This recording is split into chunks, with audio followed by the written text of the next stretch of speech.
The next question to consider before you invest in Facebook ads is, can you set up tracking to measure results properly?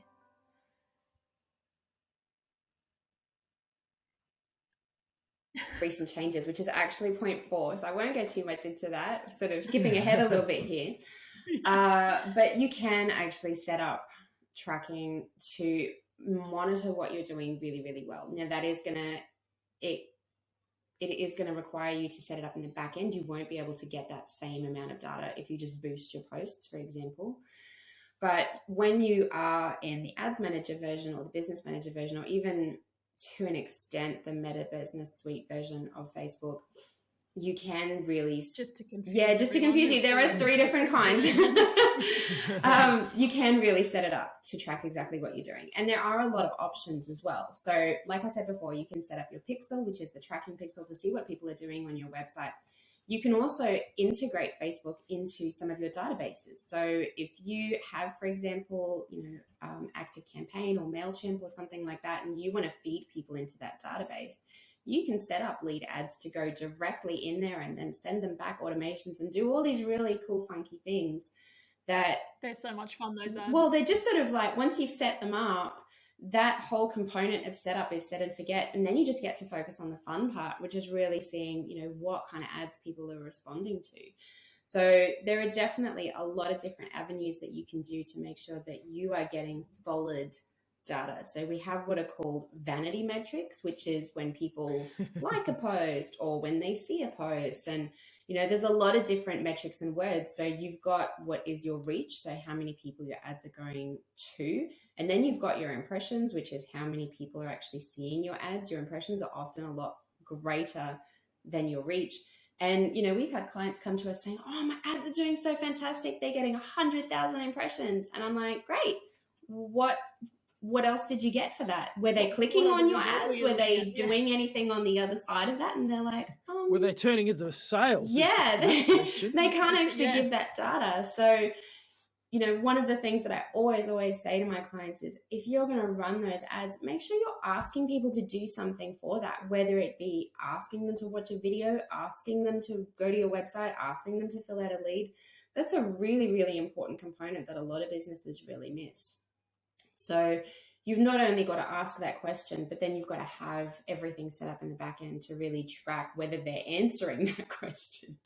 So it's a really important part of just making sure that you've got everything set up, and then that you're actually understanding what data you're seeing and making sure that that is really relevant to you.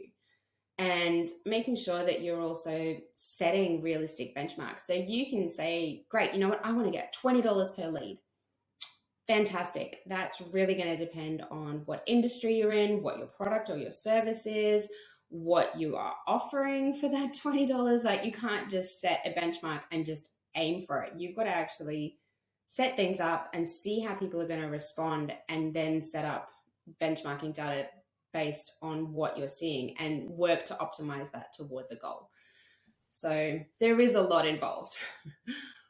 Oh, absolutely. And like we've had, in terms of benchmarking, we've had campaigns where, a lead might cost $2.50, and that's a really good cost. But I've also had campaigns where the lead will cost $90 or $100, but that's also a really good cost for that lead, because it was really relevant to that business. Exactly. If you're selling an apartment worth $800,000 and you're getting leads for $90, you're winning. You're cheering.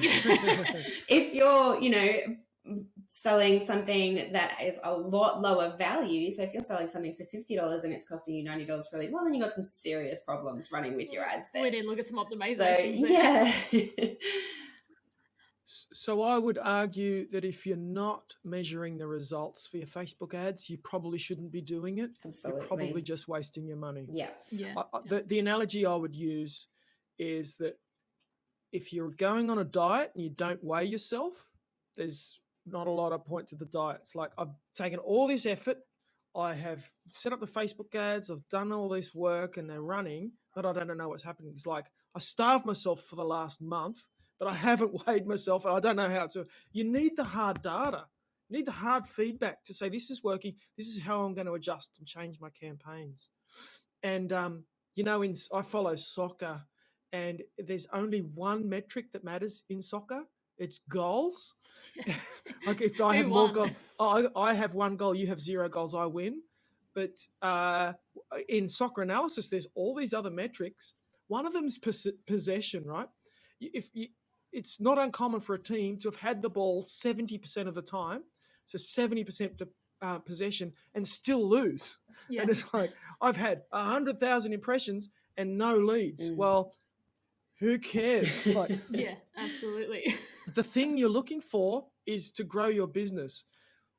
Impressions matter. Not saying they don't, but the thing you're looking for is business growth. And again, that needs to be part of a wider strategy. Yep, absolutely. Yeah, and that's a good point. All that other data is important. You know, you reach your impressions, all that's important. But like you said, James, what's important? The most important at the end of the day is, are you getting sales? Is it achieving the end goal? Yep.